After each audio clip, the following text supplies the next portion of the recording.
कवि प्रदीप लिखते हैं कि मीत मेरे ये बात न पूछो, मीत मेरे ये बात न पूछो, कैसे हम आजाद हुए, कितने माओं की गोदें लुट गई, कितने घर बर्बाद हुए। तो उस बर्बादी की कीमत पे हमने ये स्वतंत्रता प्राप्त की। मैं आज के इस कार्यक्रम के अध्यक्ष ICPR Indian council of philosophical research के मेंबर सेक्रेटरी, जिन्हें एडिशनल चार्ज के रूप में, अतिरिक्त प्रभार के रूप में Indian council of historical research के मेंबर सेक्रेटरी का भी दायित्व प्राप्त है। आप कुशीनगर जनपद के ही कनखोरिया गांव के मूल निवासी हैं। वाराणसी के महात्मा गांधी काशी विद्यापीठ से स्नातक और परास्नातक तथा काशी हिंदू विश्वविद्यालय से दर्शन शास्त्र में PhD की उपाधि आपने प्राप्त की। 1991 से संपूर्णानंद संस्कृत विश्वविद्यालय में प्राध्यापक के रूप में नियुक्त हुए। 3 वर्षों की कालावधि के लिए कुल 3 बार आप हेड ऑफ द डिपार्टमेंट और अनंतर दर्शन संकाय के डीन के दायित्व पर रहे। विश्वविद्यालय के कई सारे प्रशासनिक दायित्व जैसे रजिस्ट्रार, एग्जीक्यूटिव काउंसिल के मेंबर, कॉलेज डेवलपमेंट काउंसिल के डायरेक्टर आदि के रूप में आप पदस्थ रहे। कुल 7 पुस्तकें और 100 से अधिक शोध पत्र आपने कंट्रीब्यूट किया है अपने विषय को। उत्तर प्रदेश के सभी विश्वविद्यालयों में एक अनिवार्य विषय पढ़ाया जाता है, राष्ट्र गौरव, मानवाधिकार एवं पर्यावरण अध्ययन। वो आपका ही ब्रेन चाइल्ड है, आपके मस्तिष्क के उपज है। आप अखिल भारतीय दार्शनिक परिषद के संयुक्त सचिव रहते हुए उसकी त्रैमासिक शोध पत्रिका दार्शनिक के 5 वर्ष तक प्रधान संपादक रहे हैं। देश के लगभग सभी बड़े समाचार पत्रों में भारतीय संस्कृति, धर्म और शिक्षा विषयक सैकड़ों आलेख आपके प्रकाशित हैं।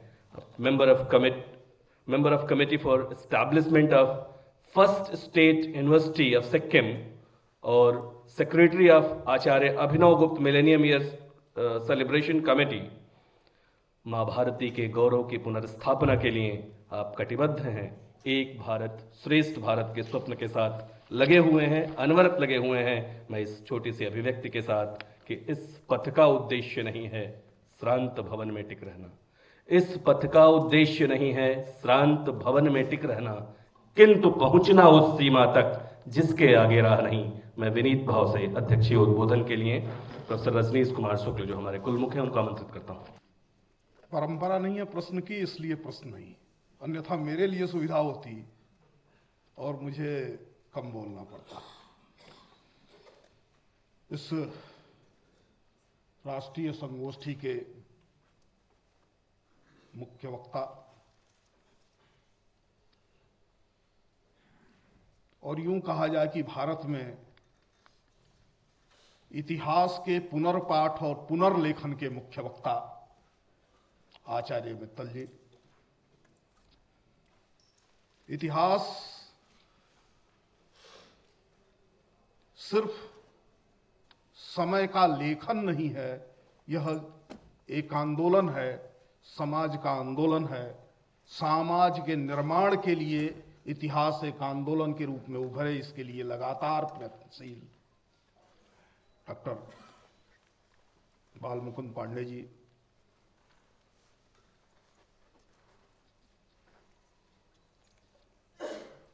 और विशिष्ट अतिथि के रूप में उपस्थित राघव शरण शर्मा जी। मेरी और राघव शरण शर्मा जी की मित्रता तब से है जब मैं हाई स्कूल में पढ़ता था।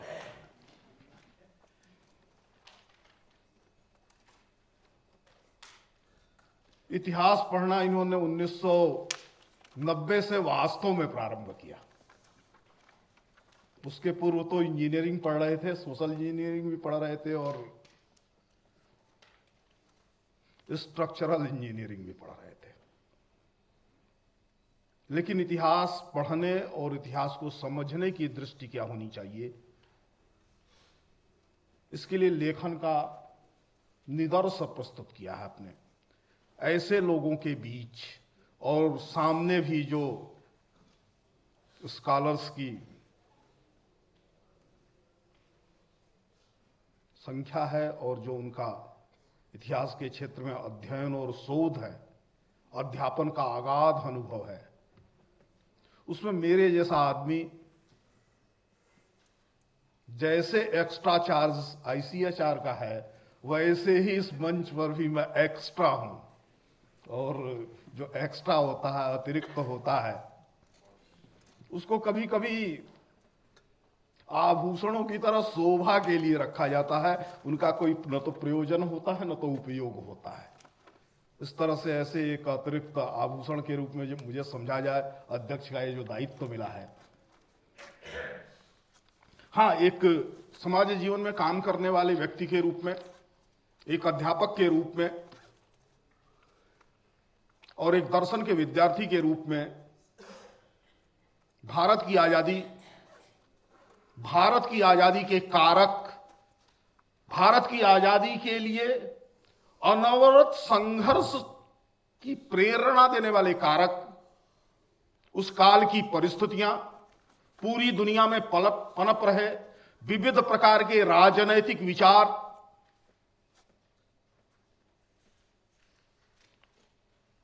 इन सब के प्रति थोड़ा संवेदनशील होने के नाते भारत छोड़ो आंदोलन, 1942 का आंदोलन, ये मुझे आकर्षित करता रहा है।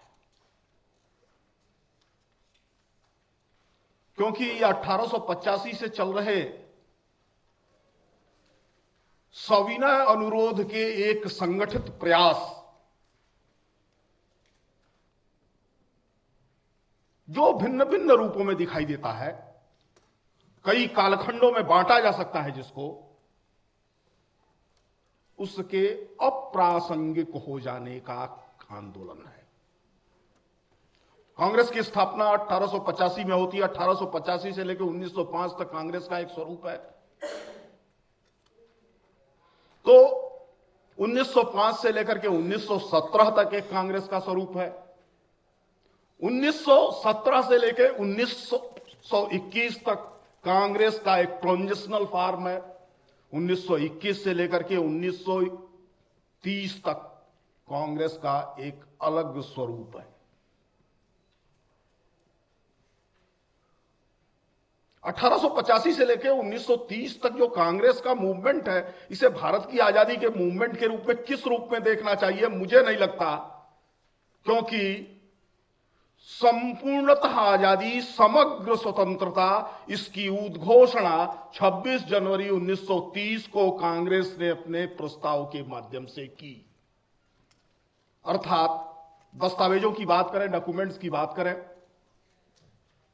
तो 1930 के पहले कांग्रेस के द्वारा मुकम्मल आजादी, विदेशी शासन से मुक्ति और संपूर्ण स्वतंत्रता की स्थापना, यह कांग्रेस का नीति वक्तव्य तो नहीं था।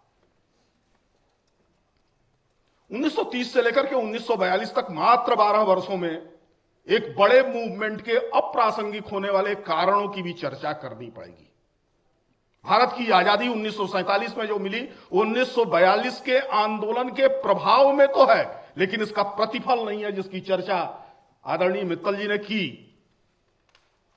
क्योंकि एक रेफरेंस उन्होंने दिया 19 फरवरी 1946 के नौसेना के विद्रोह का, जो ब्रिटेन की ताकत थी वो हिल गई उसके साथ। और उसी शाम, जो बताना भूल गए थे, मैं जोड़ना चाहूंगा, उसी शाम ब्रिटेन की संसद में प्रधानमंत्री एटली ने घोषणा की कि तुरंत एक मिशन भारत भेजा जाएगा, जो भारत के इंडिपेंडेंस के स्वरूप पर चर्चा करेगा। यानी तात्कालिक प्रभाव अगर देखा जाए भारत की आजादी का, तुरंत परिणाम के रूप में देखा जाए तो वो तो नौसेना का विद्रोह है। प्रभाव है, परिणाम नहीं है। अब इस प्रभाव को किस रूप में देखना होगा? तो यदि 1942 न हुआ होता तो शायद भारत यूरोप से लोकतंत्र का जो मॉडल आया था, जो अपने स्वभाव में साम्राज्यवादी है, जो एक नेशन स्टेट के लिए पूरी दुनिया को गुलाम बनाने की अवधारणा के साथ लोकतंत्र के विकास और अपने लोगों के विकास की अवधारणा पर है, और जिसके कारण 400 वर्षों के अंदर पूरी दुनिया में भिन्न भिन्न लोकतंत्र के जो प्रारूप आए, वो सारे प्रारूप अन्यों के शोषण के प्रारूप के रूप में रहे। अपने लोगों के हित की चर्चा वो यहां विषय नहीं, इसलिए नहीं करूंगा। तो भारत में जो लोकतंत्र का मॉडल आया वह संपूर्णतः साम्राज्यवादी मॉडल नहीं रहा। तो शायद इसका कारण यह था कि 1942 बड़े आइकॉन्स को नकार करके,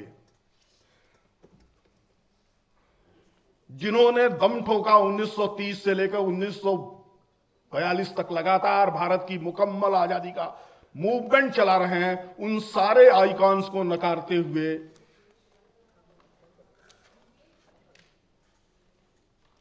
किशोर और नौजवान, जवान और किसान इस देश के वास्तविक जनप्रतिनिधियों का आंदोलन है।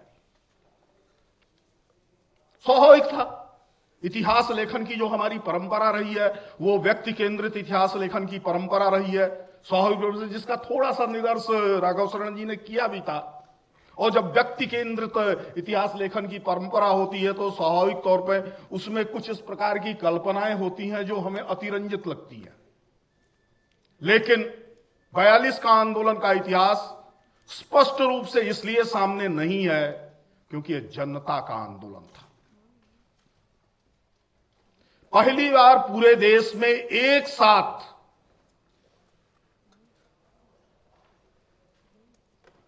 छात्र खड़ा होता है, किसान खड़ा होता है, छोटा दुकानदार खड़ा होता है,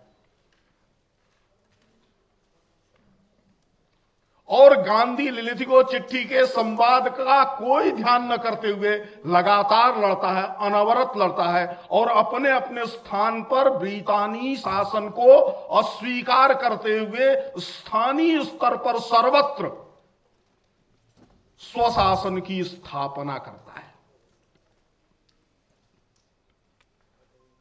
लेकिन इस आंदोलन का दूसरी दृष्टि से भी एक महत्व है जिसकी तरफ मूल्यांकन नहीं हुआ है।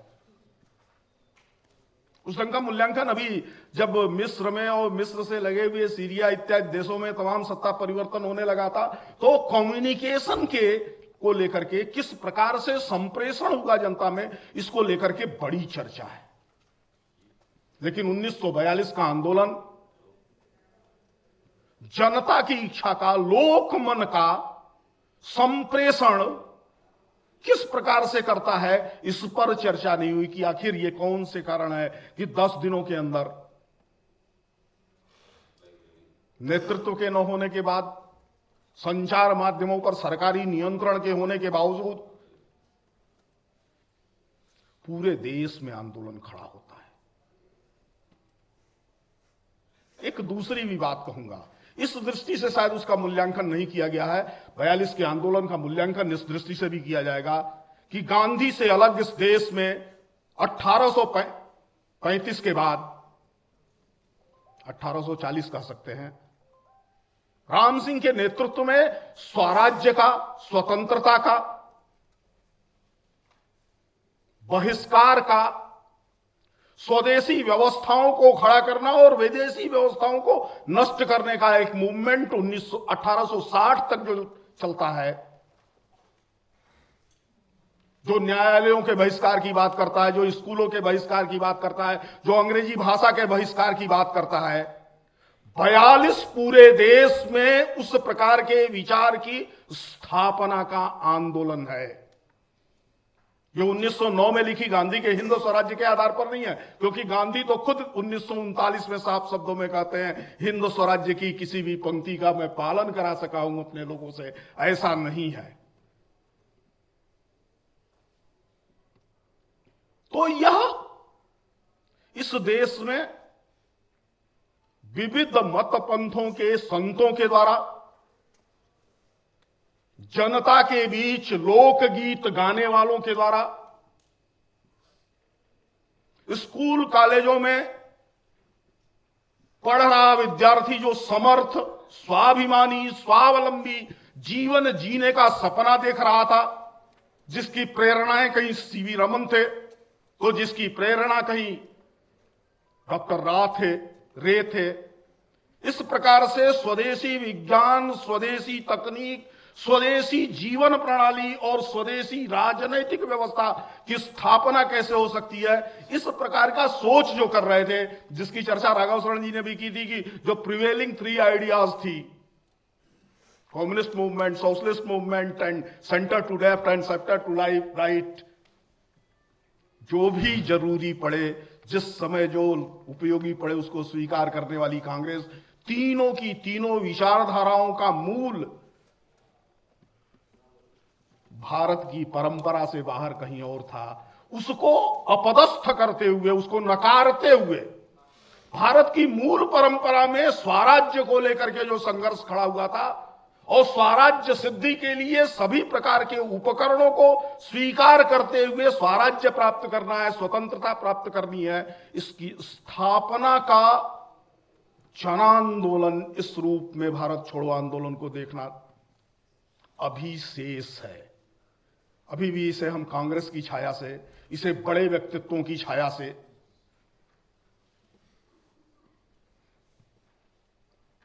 अलग करके नहीं देख पा रहे हैं।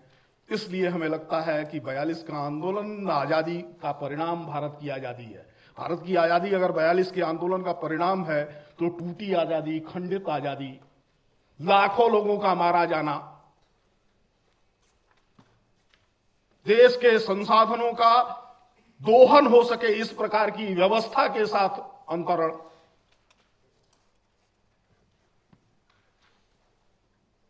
ये सब कुछ किसके जिम्मे आएगा? 46 में आजाद हिंद फौज के आगमन के बाद सेना के अंदर जो चर्चा का दौर था, जिसका परिणाम था नौसेना विद्रोह, आईएनए के गठन की जो पृष्ठभूमि थी, उस पृष्ठभूमि और उस पृष्ठभूमि में जो लोग थे, उनको देखते हुए यह तो अवश्यंभावी था कि भारत को आजादी मिलनी है। लेकिन भारत को आजादी 42 के आंदोलन के परिणाम स्वरूप अगर मिल रही होती तो वास्तव में जनतंत्र की स्थापना होती, वास्तव में व्यक्तित्वों की पूजा के बजाय भारत केंद्र में होता। और शायद इसलिए नहीं हो पाया कि 42 में जो अप्रासंगिक हुए थे, ऐसे बुद्धिजीवियों ने फिर 42 का इतिहास भी लिख डाला, जो स्वयं जिनको समाज देश अप्रासंगिक सिद्ध कर चुका था, उनके द्वारा लिखे गए इतिहास के कारण से 42 का जो निहितार्थ था वह सामने नहीं आ सका है। 75 वर्ष बीत जाने के बाद बालमुकुंद जी जब एमएन राय का एक स्टेटमेंट आपको बता रहे थे, हिंदुस्तान में सब छपा था स्टेटमेंट, तो एमएन राय भी उन लोगों में से हैं जो साम्यवाद से भारत में परिवर्तन नहीं हो सकता है, इससे उदास हो गए लोग हैं।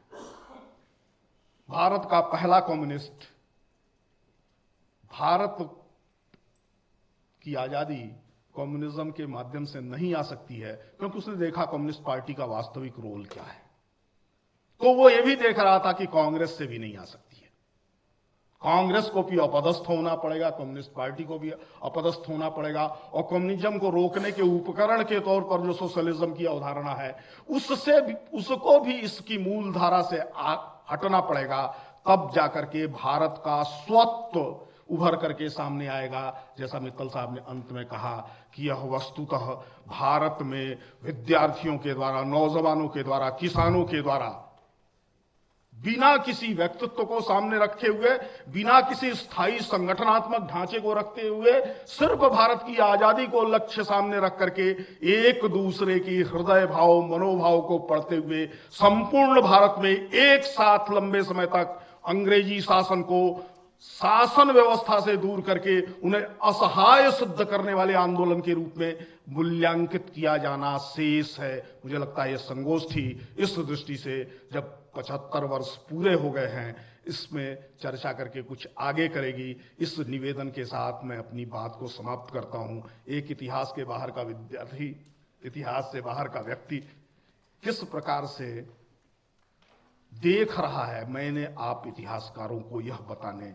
यह समझाने की कोशिश की है। हो सकता है इसमें तथ्यात्मक गलती होगी, हो सकता है कि समझ की गलती होगी। इन सब को दरकिनार करते हुए सिर्फ इतना ही कहूंगा कि लोक जिस उद्देश्यों के साथ खड़ा हुआ था, कोई विभाजन नहीं था उस कालखंड में 42 में। क्रांतिकारी आंदोलन है कि कांग्रेस पार्टी का कार्यकर्ता है, कि हिंदू महासभा का कार्यकर्ता है, सब लड़ रहे थे, सर्वत्र लड़ रहे थे।